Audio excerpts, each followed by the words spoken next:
Boa tarde. É muito bom estar aqui. Um, Unfortunately, those are the last words that you will hear of your beautiful language. My wife is Portuguese, and she's very angry at me that all I speak is restaurant Portuguese. You know, bacalhau, pastéis de nata, polvo.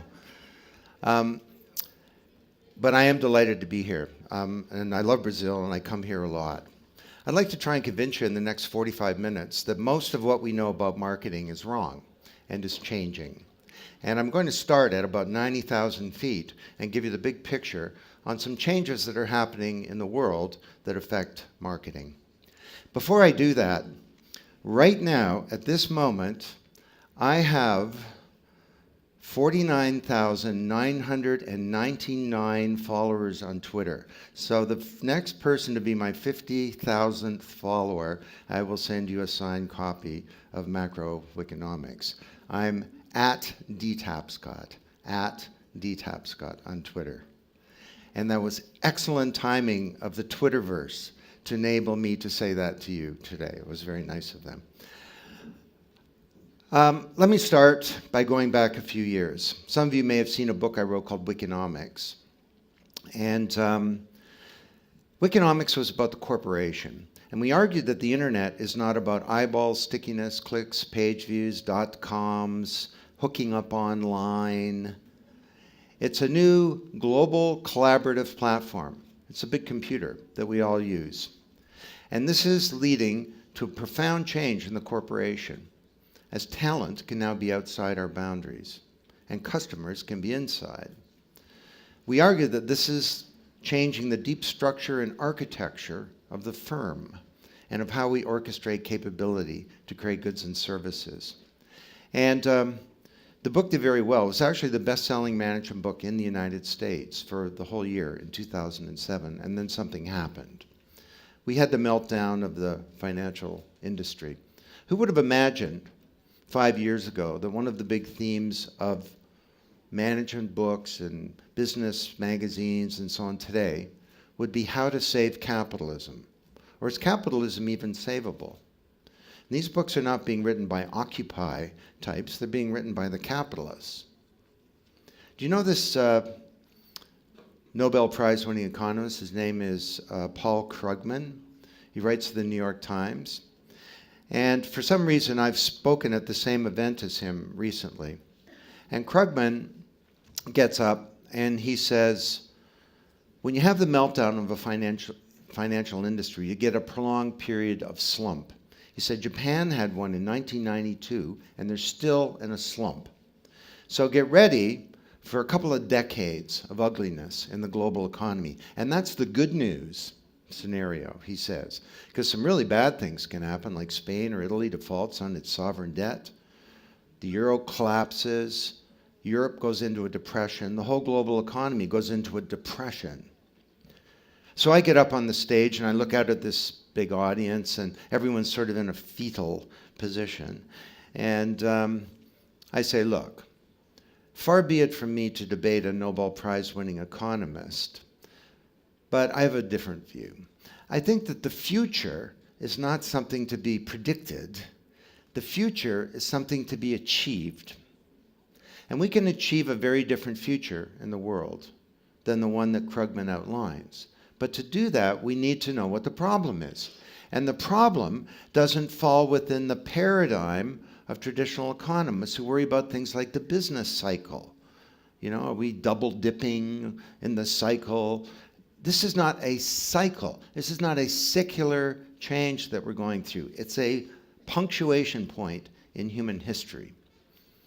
Arguably, what's happening today in the world is that the industrial age has finally come to an end.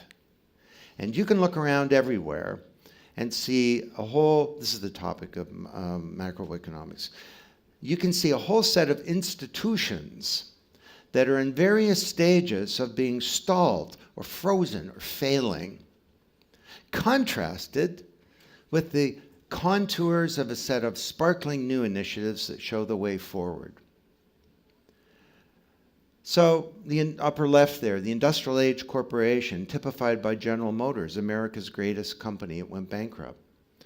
The financial system, the core modus operandi of Wall Street almost brought down the global capitalist system. It hasn't changed.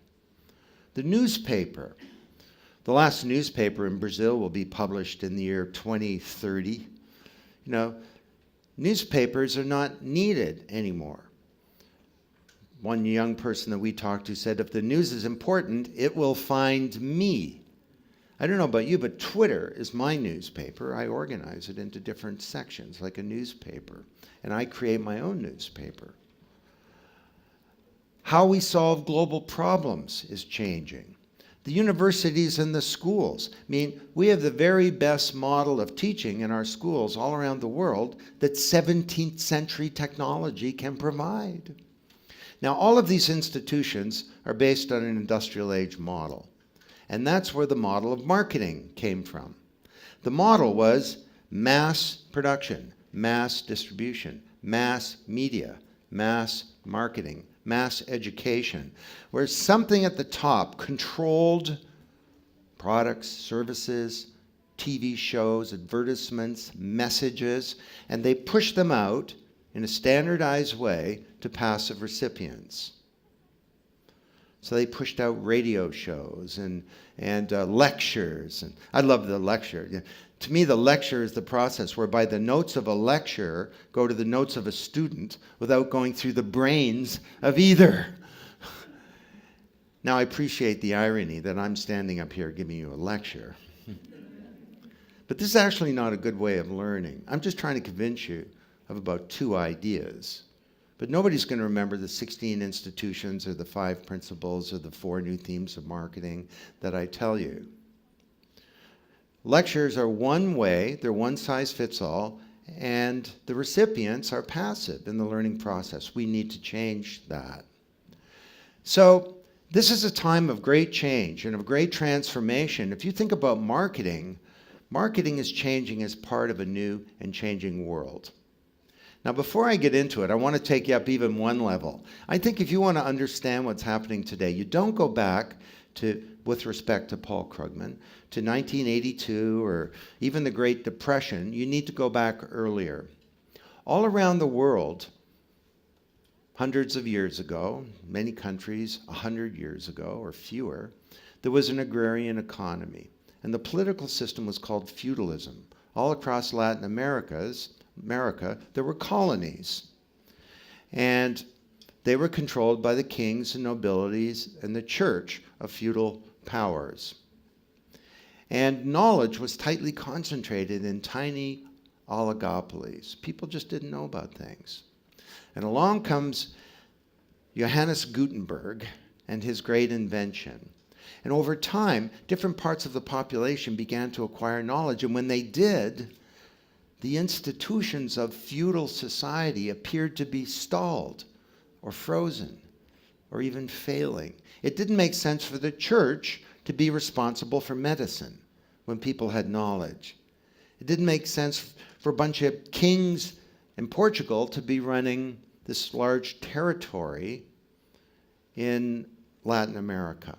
So all around the world, we had these transformations that occurred: the American Revolution, the French Revolution, Bolivar, and eventually we saw the rise of the nation state, of parliamentary democracy, of science, the university, of the corporation, commercial relationships, capitalism. The printing press evolved into new media, radio and television. We saw the rise of the whole advertising industry, and it was all good.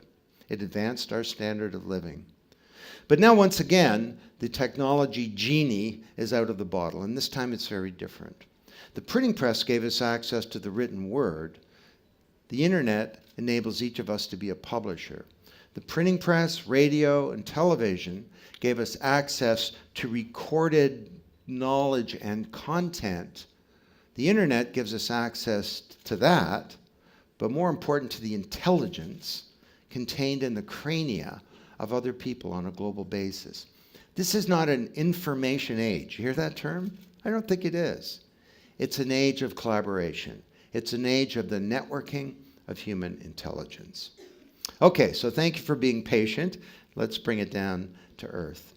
Why is this happening? Well, first of all, we have the rise of the new media. And the social web is very different than your daddy's internet, okay? You access it through billions, soon trillions of inert objects that become smart communicating devices. My hotel room here in Sao Paulo, the door has a chip in it, and everything, it's internetworked, and it's a relatively new door, so I'm guessing the door has an IP address. The door is an internet appliance. I had a camera stolen from a hotel room in Miami, and the door knew about me. It knew who'd been in and out of the room. We found an unauthorized access. I have a friend in Toronto. Everything in his house that has electrical power has an IP address, and all these things talk to each other. I have no idea what his refrigerator says to his toaster, but he was bragging that his fence talks to his sprinkler system.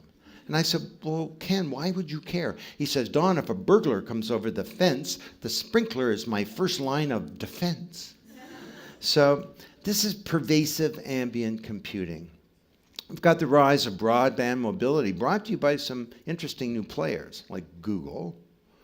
We have geospatiality. The old web, you surfed websites. The new web, you surf the physical world. Google Glass. You've got the rise of true multimedia.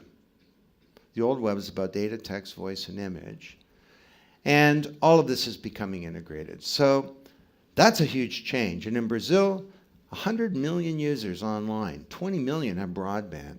Smartphones are selling faster than regular phones now. There are 51 million of them. 86% of smartphone users access the internet every day, and there are 6 billion videos watched per month in Brazil on YouTube. Brazil loves video. And e-commerce continues to grow very rapidly. I mean, 12.7 billion of revenue in the first quarter of 2013. That's 24% growth. 24% growth per quarter. I mean, this is huge stuff. 46 million e-consumers now in Brazil. That's half of the entire population on the internet.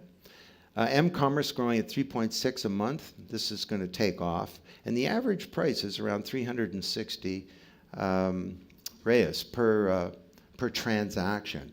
So that's a huge factor.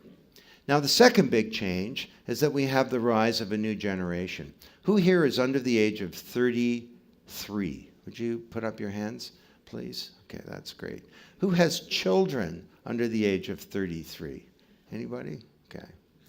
Well, I could be brief about this topic because you young people are the first generation to come of age in the digital age. Now, I started studying your generation about 20 years ago when I noticed how my own children were effortlessly able to use all the sophisticated technology. And at first I thought, my children are geniuses. They're prodigies. But then I noticed that all their friends were like them. So that's a bad theory. So I started working with 300 kids, and I wrote this book back in 1997. Flash forward today, you're not just growing up digital, you've grown up. You're coming into the workforce, into the marketplace, and into society. And as a consumer, you're completely different. You may not know it, but you are. And if you understand those differences, you'll understand a big theme about how marketing is changing, because in your culture is the new marketplace. It's also the new workplace as well. Now let's just do some demographics here. In the United States, this is the biggest generation ever. It's called the echo of the baby boom. And the echo in America is 80 million youngsters. There are only 78 million baby boomers. So based on your demographic muscle alone in the US, you'll dominate the 21st century. And what makes you a force for change? Well, you're the first generation to grow up digital. Now, you see this cartoon here? Nobody even chuckled when I put it up. This is a cartoon from Grown Up Digital in 1997. When I used to put this cartoon on the screen, people would fall off their chair. They would be laughing so hard. A baby using a computer. Today, everybody looks at it like, what is that weird thing there? I mean, why doesn't the kid have an iPad or a tablet or something like that? But there's such an important point here. Time online for these kids growing up is not taken away from hanging out with your friends, learning the piano, talking to your parents, doing your homework. Time online is taken away from television, correct. The baby boomers, my generation, watch 24 hours a week of television in the US.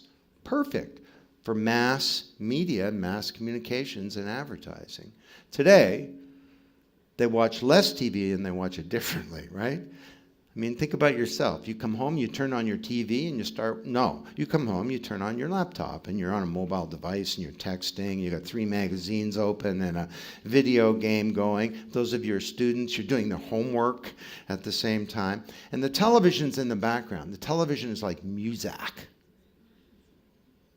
And this is not bad for kids, like people say, it's good. I'm going to be around for the next day and a half. I'd be happy. That statement I just said, it's good, that comes from a $4 million research project where I interviewed 11,000 young people in 10 countries, including Brazil. This is not bad if you do it right. Now, let me just, what's going on here? No, that's very, very strange. We're missing some slides. Anyway, I'm hoping we have the right deck. We'll find out in a second. So this is very humbling. And this is a panel. I do these panels of young people sometimes. And this was at the World Congress on Information Technology. There's 7,000 people in the audience. On the left there is Rahaf Harfouch. She's born in Syria, studying in Paris. Her boyfriend is in Toronto. And so they turn on video Skype all day long to keep the relationship going. I asked her, your generation, do you use email? She said, no, email is yesterday's technology. And I said, well, your generation, if you did use email, what would you use it for? And she says, email is sort of like a formal technology, say, for sending a thank you letter to one of your friend's parents. That would be a good use of email. Beside her is Alison Featherstone. She's the 15-year-old daughter of Brian Featherstone. And Alison gets paid $25 a month as an allowance. She has to, make her bed and do stuff. But one of the things she has to do is monitor her use of media, how much time she does what and what and what. It's now called the Alison Diaries. She's got 150 kids around the world doing this. The reason that Brian has asked her to do this is that he noticed when she's watching television, she's cutting out the advertisements, time shifting. And if you're the head of an ad agency, that's the scariest thing you've ever seen. Beside her, Sherry Kong, 20-year-old student from New Zealand. She's been hired along with 80 other students by the government. Their job? To teach the teachers how to use the internet in the classroom. I asked her, Sherry, what are the teachers like as students? She says, the teachers, they're awful students. They talk in class. They don't do their homework. I'm sending out pink slips all the time. And beside her is Michael Furtick. He's the oldest of them all. He was 28 at the time. I've known Michael since he was 13 years old when he was the project manager on my website, growingupdigital.com. They made him the project manager because he was the oldest and most sophisticated on the team. When Michael was 15, he sold his own website for several $1 million. And one of the news reports said it was probably only $1 million. And I sent him an email, Michael. I said, Michael, you sold it for $1 million. You should have called me. And he wrote back and he said, Don, legally, I can't tell you how much I sold it for, but I can tell you I'm very happy. And so I think we fear what we don't understand. If we understand this generation, we can build effective institutions and effective marketing. Now, if you're building a marketing campaign, these are the 8 norms of the generation. build it around these 8 norms. You want to give customers freedom. For example, freedom of choice. Choice is like oxygen. I had 3 TV stations when I was a kid. Today, you have millions. They want to customize everything. How can they customize your product and your I never got to customize the Mickey Mouse Club on television when I was a kid, but today young people can change everything. They're a generation of scrutinizers. You're going to be naked as a company, so you better get used to it. If you're going to be naked, there are some conclusions that flow from that. One is, if you're going to be naked, fitness is no longer optional, or you got to get buff. You got to be a good company. When I was a kid, I saw a picture. It was a picture. These kids, what is it? Animation, bot, Photoshop, morph. Generation with integrity and very strong values. How do you build integrity into your corporate brand and image? They want to collaborate. I grew up being the passive recipient of TV. These kids have grown up interacting. How can you build communities rather than trying to sell stuff? You build communities and you sell stuff as part of an engagement and a relationship.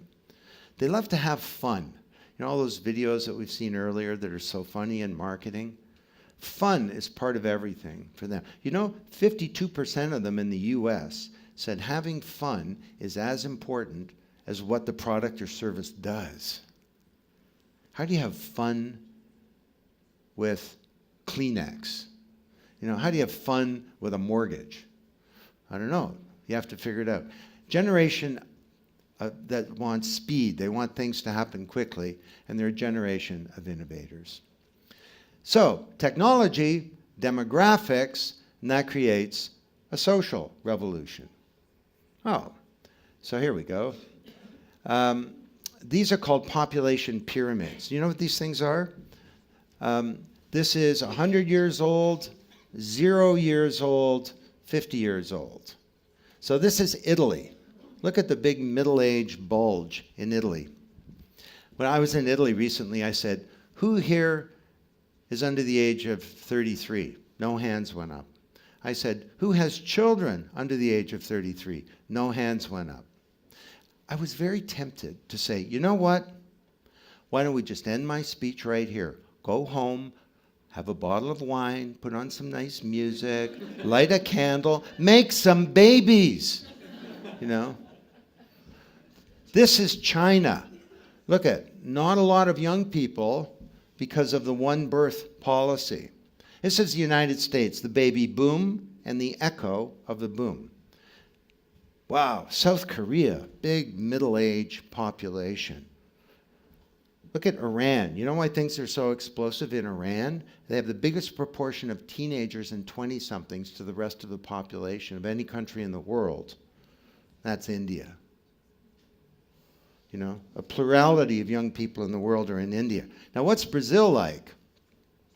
It's pretty good. Well done. Your parents did a good job. Because having a youthful population is so important for the future.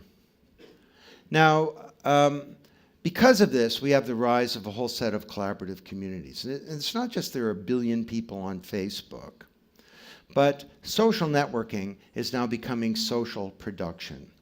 And this is a new age where people can self-organize. Now, let me just tell you a quick story on this. This is about 6 years ago, and somebody sent me an email saying there's this guy named Obama. He's trying to get the Democratic nomination.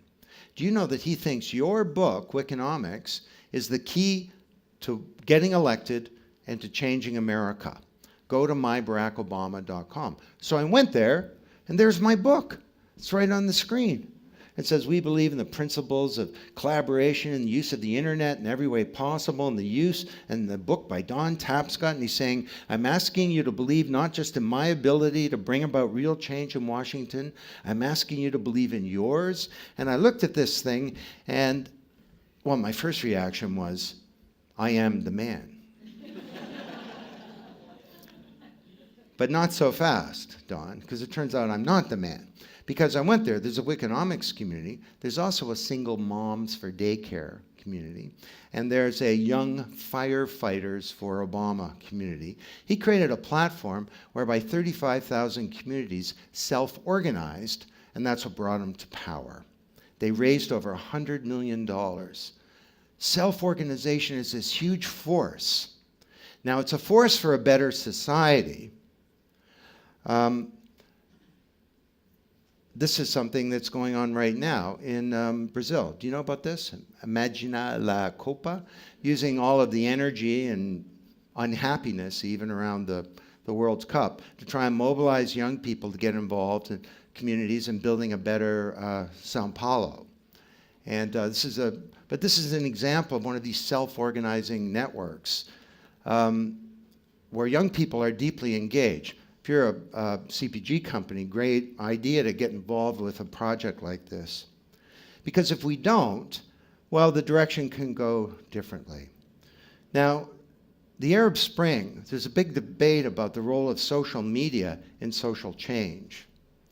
And that debate got settled in one word: Tunisia. The Tunisian revolution wasn't caused by social media, it was caused by oppression. It wasn't created by social media, it was created by a new generation of young people who wanted hope. But the social media was very important in ways that people don't understand. Do you know, during the Tunisian Revolution, snipers were killing unarmed students protesting in the streets. So the kids would take their mobile devices, triangulate the location of the snipers, send a photograph to friendly military units that would come in and take out the sniper. You think social media is about hooking up online? For these kids, it was a tool for self-defense. During the Syrian Revolution, up until a year ago when things fell apart, if you were injured in a demonstration, an ambulance would pick you up, you go to a hospital, you'd go in with a broken leg, and you'd come out of the hospital with a bullet in your head.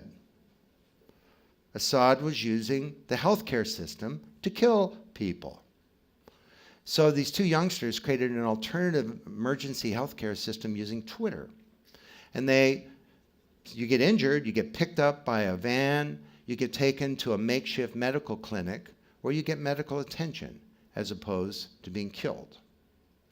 So there are lots of problems with this, and I'd be happy to talk about it. But overall, this is all moving in the right direction. The train has left the station because the arc of history is a positive one. And the new media is enabling people to collaborate in new ways to bring about profound change. It's going to be difficult, but the arc of history is a positive one. Now that brings us to today. This is leading to a very profound change in the corporation. So this man here died a week ago. He was 102 years old, and his name is Ronald Coase, and he, as much as anyone, has been most influential in my thinking. He wasn't interested in the internet, but his ideas are key to understanding it. 60 years ago, he wrote a paper where he asked a deceptively simple question. He said, why does the firm exist? If Adam Smith is right, and the open market is the best mechanism for allocating resources and people, why isn't everybody an independent contractor? Why do you all work for companies? And he said, the answer is collaboration costs. He said, 60 years ago, the costs of search in an open market to find all the right information or people to do something be totally prohibitive. So we bring that inside the boundaries of a corporation where we have filing cabinets to find information and org charts to find people and so on. And the big industrialists were right. They created this vertically integrated corporation that did everything inside the boundaries of the corporation. Wow, this slide is it's not really showing us what we need. But anyway, what happened was the internet came along and vertically integrated companies began to unbundle into focused companies. We call them business webs or business ecosystems. And collaboration costs are dropping so much today that peers can come together and create value. Most of you in this room are peers of each other. This is not the way that we used to create value. We create value through people working as superiors and subordinates within a company or within a supply chain. So think about it. If you can create an encyclopedia with 1 million people, it's 20 times bigger than Britannica. It's in 240 languages. The quality is just as good, according to the big study. What else could you create? Could you create a computer operating system through peer production? Well, the Linux operating system, who knows about Linux? Okay, Linux is owned by nobody. It's in a commons. It's now the dominant operating system in the world. Now dominates mobile devices. So I'd like to end this part, and we'll get into marketing, by telling you a story to make the point. See this guy here? His name is Rob McEwen.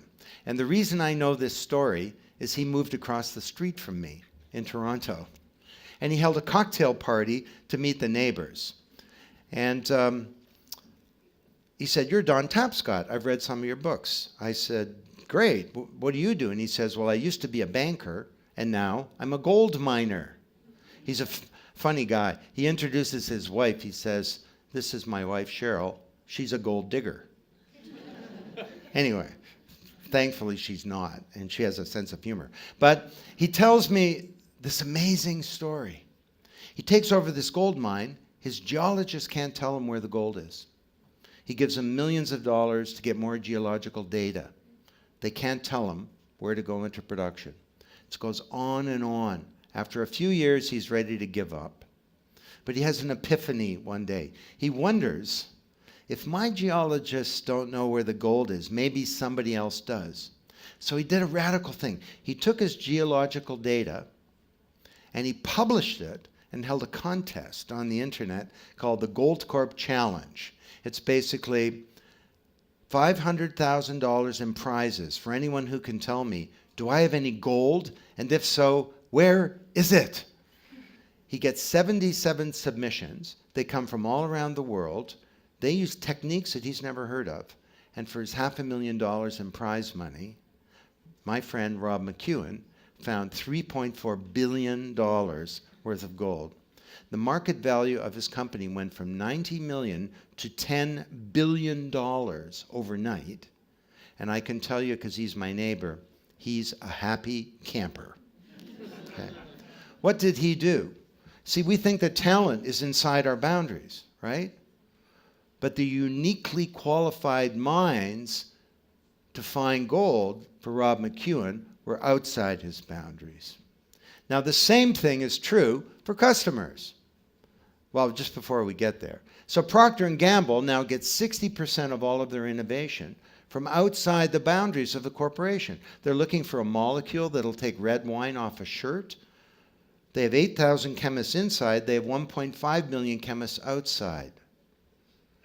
And sure enough, there's a retired chemist in Rio or a grad student in Taipei comes up with a molecule, and P&G pays them, and they have a new billion-dollar product. The next step in these innovation ecosystems are tools like Inno360. Inno360 enables you as a consumer products company to build your own innovation ecosystem. So these are big drivers that are causing us to rethink just about everything. The other thing is now we have a burning platform. You know the idea? A burning platform? You're somewhere, like on an oil rig that's on fire, you're somewhere where the costs of staying where you are become much greater than the costs of moving to something new. And we have a burning platform in the global economy. We need to change many, many things. We need to rebuild our institutions, and we have a burning platform in marketing because the old models don't work. So I understand, I just skipped over because I'm running late. These are principles for marketing, and I'm not going to talk to you about them because you're all going to get a free copy of my new TED book, or you have it already. So, and that's courtesy of Google. Thank you, Google. Google is showing great wisdom here, because the best way to buy my books is in massive volume. Christmas is coming soon. No. You look like people with friends. No, seriously. But this book talks about these principles. So, what does this mean for marketing? Did anyone study marketing at university? Anybody here? Who didn't learn about the 4 Ps? Product, place, price, and promotion. This was the paradigm of marketing in the industrial age. It's all wrong. Almost everything about it is wrong. So let me tell you what the new paradigm is. First of all, rather than products, consumers, especially these digital natives, I'm a digital immigrant, okay? I had to learn the language. They don't want products. They want experiences. So think about whatever it is that you sell. There's pressure for you to become a commodity. But you can add greater value and create a good or a product. You can add services and create something new. You can further customize and create experiences, and you can add more value and you can create transformation. So let me give you 2 examples. If you buy coffee on a commodity market, the seller of coffee gets 1/20th of a cent for a cup of coffee. But you turn it into goods and you sell it in a supermarket, you get 7 cents for the same coffee. You get somebody to make it in a coffee shop, you get 85 cents for the same coffee. You put some foamy stuff on the top and a Starbucks logo, and you get $4 for the same coffee.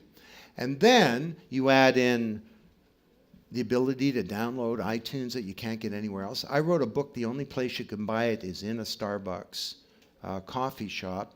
You create all this new value. You create a transformation where people talk about Starbucks as the 3rd place. There's work, there's home, and there's Starbucks.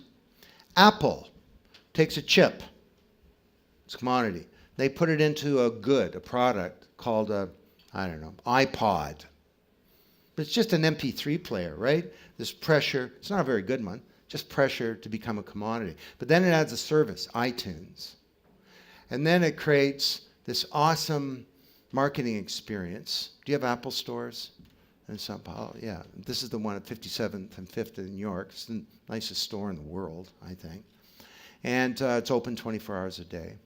You do that, and then you create a transformation where, I don't know about you, but iPod and iTunes have not only changed the way I've listened to music, they've changed my family. There's more dancing in our house now. The generations share music and so on. So don't create products, create experiences. Now, the next thing is place. Well, physical places are still important, but increasingly we have any place. So there's a digital world and there's the physical world. Now, if you're in consumer products, supermarkets are still important. I've traveled all around the world. I have 200 flights a year. And I'm sort of interested in looking at supermarkets in every country. And I think the nicest supermarket is actually in Toronto. It's called Loblaws. And it's a beautiful, amazing experience to go in there. So you can create a place like that. But the next step, of course, is that your digital co-pilot will help you navigate around the place, and it'll find specials. And it knows that you're really interested in a certain brand. As you get near it, it tells you about a special, etc. And then we have any place in the sense of YouTube now, which is soon rivaling television as a platform for traditional video. Only the value is that you can create your own channels and customize messages and do all kinds of other things. There's a company called Metail, where you go, it's a clothing company, or it's a software company for clothing manufacturers, and you put your body up on the screen. Now, it's actually your body. You're not naked. You always have clothes on. But and then you try on all kinds of different clothes. And this works for the hardest thing for women. You know the 2 hardest things for women in an online environment? Women's jeans and bathing suits. And women have found this to be effective. Online shopping for groceries was always a disaster. It's now starting to take off in places around the world, especially initially for commodity goods. Why do you go to a supermarket and lug all this heavy stuff and big things of toilet paper and so on when you can have those delivered to your house? And eventually, the geospatiality, the intersection of the digital and the virtual worlds, you'll be able to market to people as they walk along the street.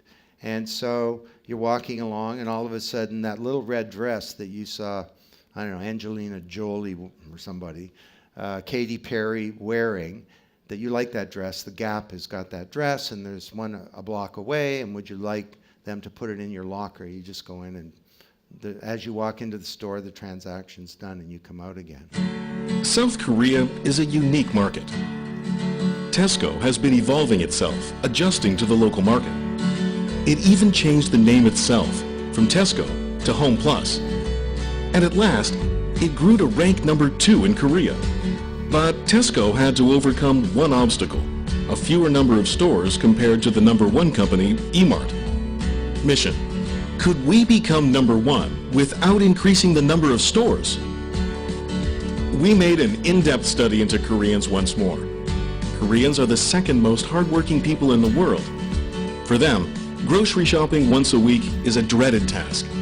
So we decided to approach these busy and tired people. Idea: let the store come to the people. We created virtual stores, hoping to blend into people's everyday lives. Our first try was subway stations. Although virtual, the displays were exactly the same as actual stores, from the display to the merchandise. Only one thing was different. You use smartphones to shop.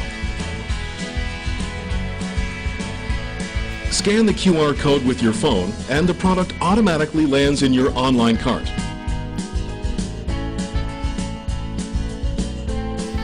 Okay, so you get the idea there. So intersection of physical and digital. Now Amazon, of course, is the 800-pound gorilla in this whole marketplace, and you need to figure out how to relate to them. Do you compete with them? Do you partner with them? Or do you find other platforms? This is one called shop.ca that's equivalent to Amazon, but it has a whole bunch of additional benefits. It's much more social, and this company is growing at like 25% per quarter. UPS, do you have a Square yet? Yeah.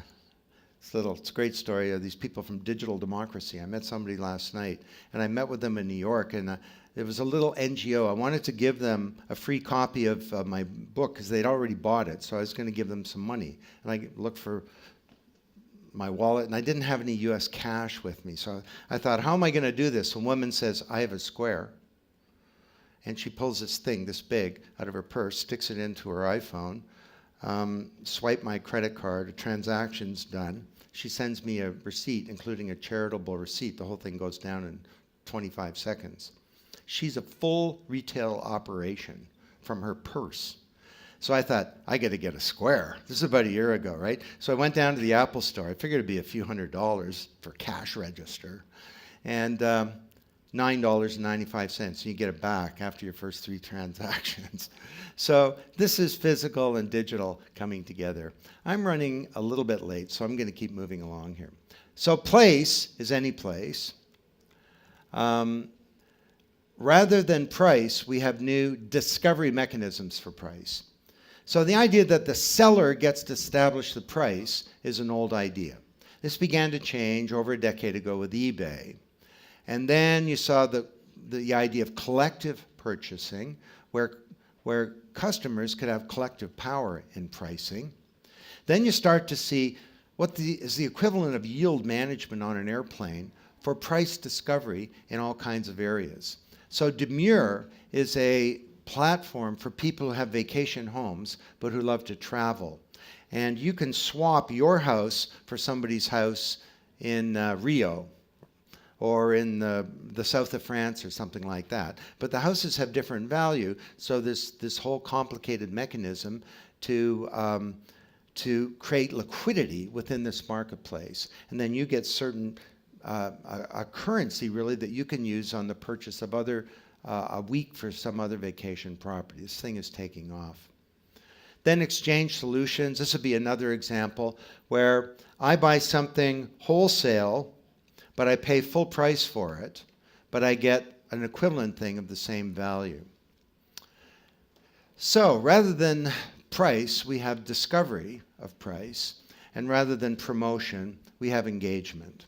So the final chapter of Wikinomics was a wiki. It was written by 1,500 people. If you want to know how to engage people wrong, look to the record industry. Someone takes Jay-Z's Black Album, the Beatles' White Album, and they remix them to create the Gray Album. Sales of the White Album and the Black Album go up. The record industry should be cheering. Instead, it sues the guy. This is terrible. The industry that brought you Elvis and the Beatles and Cesare Evora is now suing people as its 3 largest source of revenue. And the industry is collapsing. So rather than doing that, turn your customers, your consumers, into producers or prosumers, as I call them. You know this word? Consumers and producers become prosumers. Threadless is a clothing company where its customers design its products. The last time I checked, they had $70 million in revenue and 11 employees because the customers do all the work. You can even get your customers to create your advertising for you. Do you know the Doritos crashed the Super Bowl contest? Who knows about this? Yeah, okay. Doritos got its consumers to create its ad. And people create 30-second ad, and if they were good, they actually ran on the Super Bowl. I'm going to show you 2 of them now.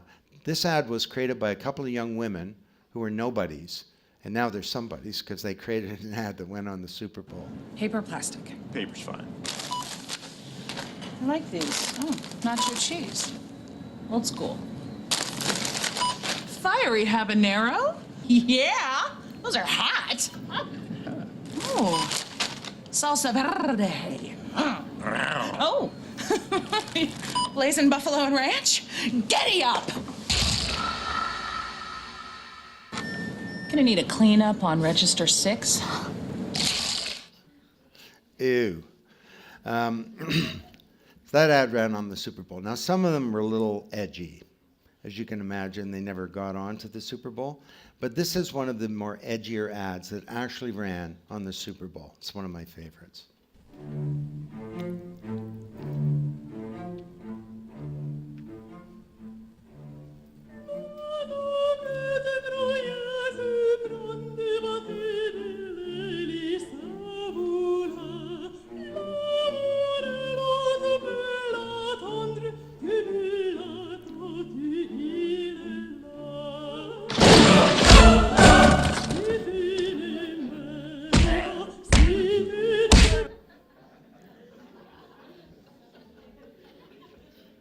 I mean, what ad agency is going to dress somebody up in a mouse suit and have them beat up your customer? But if it's the Doritos demographic, that kind of works for them. Crowdfunding, unbelievable opportunity that now can be applied to marketing.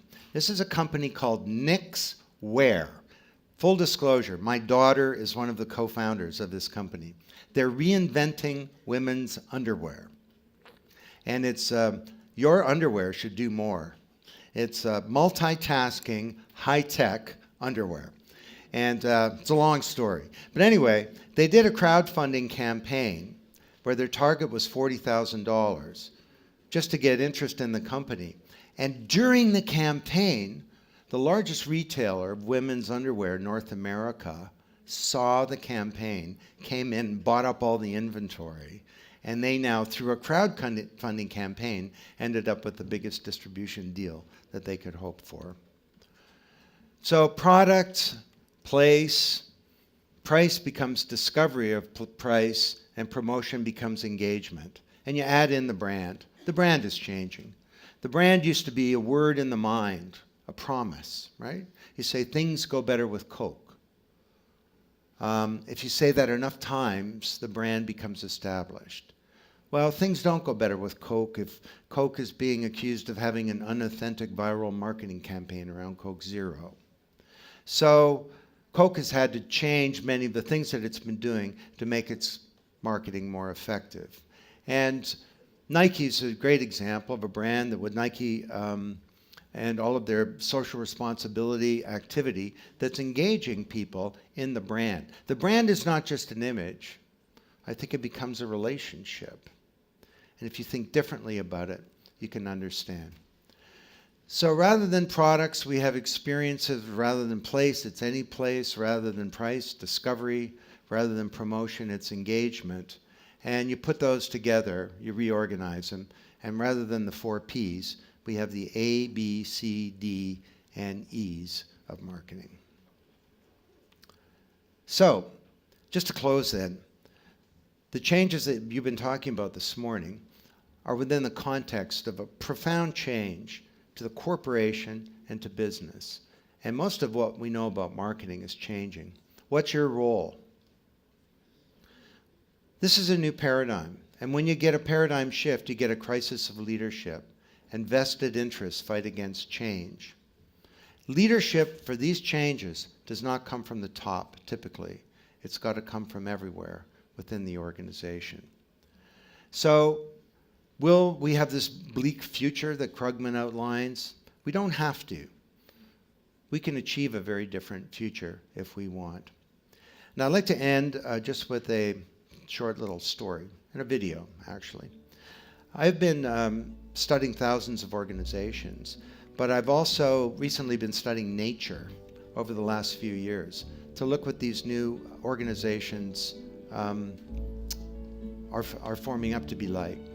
Fish come in schools. Can we turn down the music, please? Fish come in schools. Bees come in swarms. Starlings over the moors of England come in something called a murmuration. And at night, the starlings are out over a 20-mile radius. They're foraging for food. And in the evening, they come together and they create one of the most spectacular things in all of nature. The murmuration has a function. It protects the birds from predators. Look at on the right here. You see a hawk, a predator, being chased away by the collective power of the little birds. And it's called a murmuration in reference to the murmuring of the wings of the birds. Now, scientists that have studied this say they've never seen an accident. And there's leadership, but there's no one leader. Now, is this some kind of fanciful analogy? Or could you actually learn something from this? Well, this murmuration functions according to the principles that I've been describing to you today.